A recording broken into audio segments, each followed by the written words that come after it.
नमस्कार, मी अभिलाषा. चला तर आज मुंगण्याची भाजी बनवते. याला ड्रमस्टिकसुद्धा म्हणतात. शेंगा कापून घेतल्या, सांबार, कांदे आणि शेंगदाणे.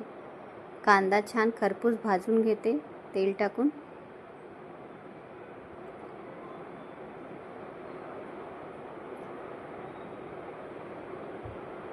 कांदा खरपूस भाजून झाला की तो काढून घेऊ. त्यानंतर शेंगदाणे भाजून घेऊ. ते सुद्धा एकदम खरपूस भाजून घेऊ. त्याच्यावर थोडं थोडं तेल टाकून खरपूस भाजून घेऊ.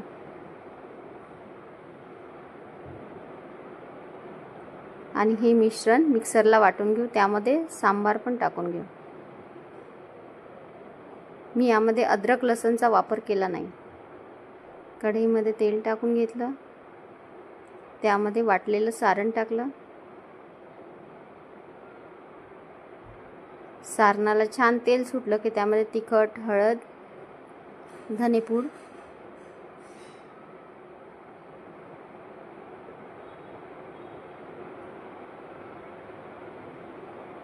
मीठ आणि शेंगा टाकून घेऊ.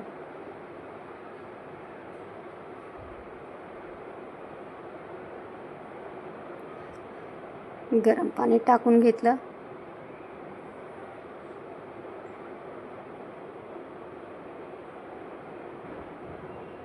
दहा मिनिटं झाकून ठेवून शिजवून घेऊ. बघा, झाली भाजी तयार.